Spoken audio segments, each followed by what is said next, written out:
మీ business ఏదైనా మీ ఊర్లో promotion చేయాలంటే అది సుమన్ టీవీతోనే సాధ్యం. ఇప్పుడే సంప్రదించండి.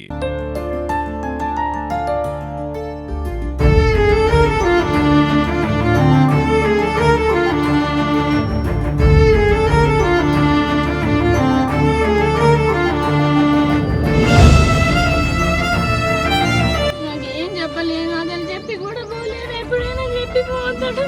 మీ పేరెంట్స్ మీద ఏమైనా అనుమానం ఉందా? ఈ మధ్యకాలంలో మీ అన్న ఏమైనా బెదిరిస్తుందా?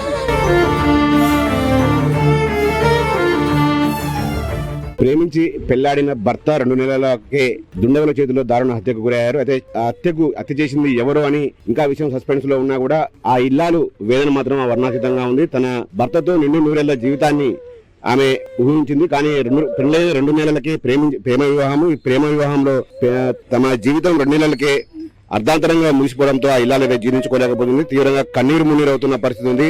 మొత్తం కూడా వాళ్ళ ఏదైతే మృతుడు కృష్ణ ఉన్నాడో కృష్ణ స్నేహితులు కూడా ఇక్కడ హాస్పిటల్కి వచ్చి అతని చూసి అతనితో ఉన్న జ్ఞాపకాలను నెమరవేసుకుంటూ తీవ్ర విషాదంలో ఉన్న పరిస్థితి కనబడుతుంది. ప్రస్తుతం మనతో పాటు కృష్ణ ఎవరైతే మృతుడు ఉన్నాడో మృతుని భార్య ఉన్నారు, వారితో మాట్లాడదాం. చెప్పమ్మా, అసలు ఏం జరిగిందమ్మా? నేనెవరో ఫోన్ చేసిర్రు. ఈవినింగ్ 5కి అట్లా బయటికి వెళ్ళిండు. 7కి అని అడిగితే నాకేం చెప్పకుండా వెళ్ళిండు.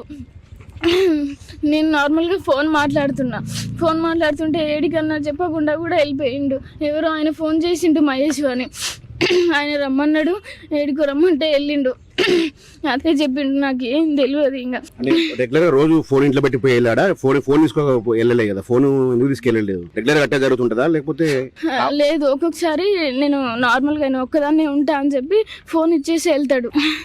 మాక్సిమం ఎప్పుడు తీసుకెళ్తాడు ఫోను. అంటే మీకు వివాహం జరిగి ఎంతకాలం అయింది? మీది లవ్ మ్యారేజ్ అని కూడా తెలుస్తా ఉంది.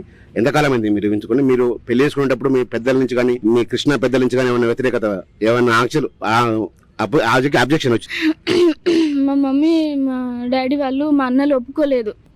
ఒప్పుకోకపోతే ఇంకా మా ఇంట్లో మేము ఉన్నాం సూర్యాపేటలో. సరే, వాళ్ళు సైలెంట్గా ఉన్నారు, మేము సైలెంట్గానే ఉన్నాము. వాళ్ళు ఏం అనలేదు ఇప్పటి వరకు అయితే. మీతో మాట్లాడుతున్నారా రెగ్యులర్ గా వాళ్ళు, మీ పేరెంట్స్ కానీ వాళ్ళ పేరెంట్స్ కానీ?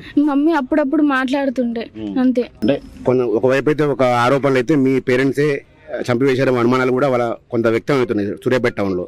వాస్తవం ఉండొచ్చు అది? మీకు ఎవరిపైన అనుమానం?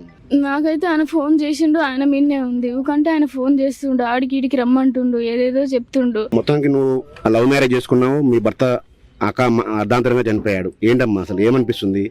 మీ భవిష్యత్తు ఏంటి అసలు? చంపేసిన వాళ్ళని నేనైతే ఊకోను. నేను అలా ఖచ్చితంగా నేను కేసు పెడతా. వాళ్ళు ఖచ్చితంగా జైలుకి వెళ్ళాల్సిందే. నేనైతే ఊకోను, అది ఎవరైనా సరే. ఇది కృష్ణ వాళ్ళ భార్య చెప్తా ఉంది, చనిపోయిన వాళ్ళని ఎంతటి వారైనా కూడా వదిలిపెట్టను, మా పేరెంట్స్ ఉన్న అందులో కూడా వాళ్ళని వదిలే ప్రసక్తి లేదని కూడా ఆమె చెప్తా ఉంది. అయితే నిన్న మహేష్ అనే వ్యక్తి అయితే ఫోన్ కాల్ చేశాడు కృష్ణకు. ఆ మహేష్ కాల్ చేయడం ద్వారానే తను ఒంటరిగా ఇంట్లో ఉన్న నేపథ్యంలో తన మొబైల్ నాకు ఇచ్చి ఆమె బయటకు వెళ్ళిపోయాడు. నిన్న బయటకి వెళ్ళిన కృష్ణ ఇక తిరిగి రాలేదు. ఈ రోజు ఉదయం పోలీసులు సమాచారం ఇస్తే కనుక నాకు ఆయన ఆచూకీ తిరిగి రాలేదని కూడా ఆమె ఇల్లాలో చెప్తుంది. మొత్తంగా తన భర్తతో 2 నూరేళ్ల జీవితాన్ని అయితే ఆమె ఊహించుకుంది. బంగారు భవిష్యత్తున్న ఈ యువజంట అర్ధాంతరంగా వాళ్ళ విషాదంలో అయితే ఆ జంట మునిగింది. తన భర్త ప్రేమించి పెళ్లి చేసుకున్న భర్త చనిపోయాడనే విషయాన్ని మాత్రం ఆమె జీర్ణించుకోలేకపోతా ఉంది.